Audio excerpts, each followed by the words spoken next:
travel across this country, I consistently meet two types of people. One, those who are a little better off and tell me that, and I'll be very blunt about this, that if I don't win, they will leave the country. And they are very numerous. Yes. But you know, I don't worry about them as much. You know who I worry about? The ones who can't leave. The ones who don't know, and if I can just use very blunt language, who tell me, I don't know what the hell I'm going to do. I have no idea how I'm going to pay my way. That's right. I met a waitress at a restaurant not long ago, and she came up to me and she grabbed me by the hand and she said, "You have to win." And I said, "Oh, thank you, I appreciate your support." She said, no, it wasn't a compliment. You have to win. And then she told me her story. She told me that she was working one full-time job and two part-time jobs just to pay her bills as a single woman in her late 50s. And she was tired of working all the time.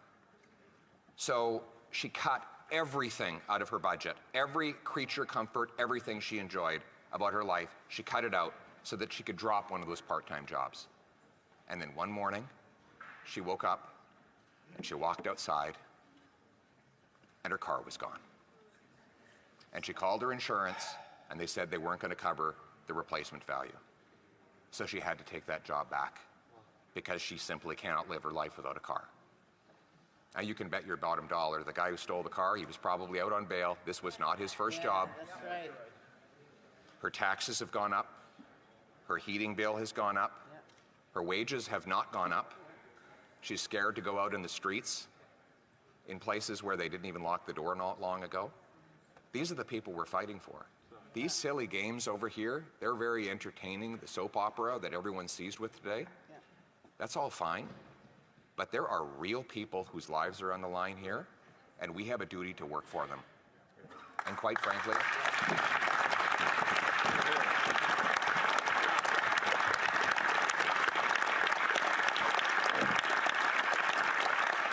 this woman doesn't see me as any, or any of us as any kind of savior.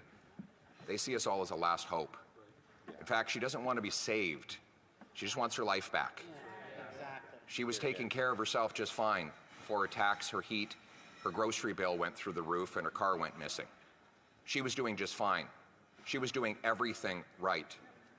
Met another guy at the La Brat Brewery a few days ago, and you can watch the video of me talking with him. He walked up to me and he said, "I have 3 jobs and I can't make it. We're renting. We have no hope. We've given up on ever owning a home. We're renting. We can barely make it." And he said to me, "I feel ashamed when I talk to my kids because they ask me why I'm never around and why we can never have a house. And I feel like a failure." But he didn't fail. He has been failed. That's right. He has been robbed of the promise of Canada. It was a very simple promise, that if you worked hard, you got a good life. Now, it wasn't fancy or extravagant, but you got a house with a yard where you could have kids playing safely, and you could have a nice dog that you could afford to feed along with the kids, and your kids could play safely in the streets. That was the promise. Now, politicians break promises all the time. But you know what was bad about this promise? This promise didn't belong to this Prime Minister. It wasn't his promise to break. It belonged to all of us. And our purpose is to bring home that promise for that young man, that young father, and that older female worker so that they can once again take back control of their lives, live in a safe country where their hard work earns them a good wage, where the rent and their food is affordable, and where when they go to bed at night, they know that they will be safe throughout their sleep and that they will have their car in their driveway in the morning.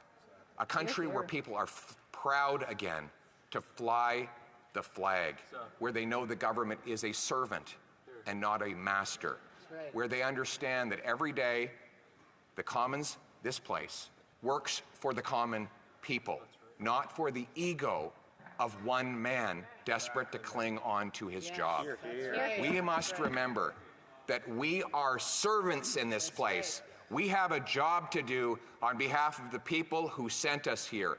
Our personal dramas are not important. The dramas that should seize all of our concern and imagination are the daily dramas of the working women and men that build this country. We are in it for them. We're going to give them back control of their lives in the freest country on earth, Canada. Let's bring it home.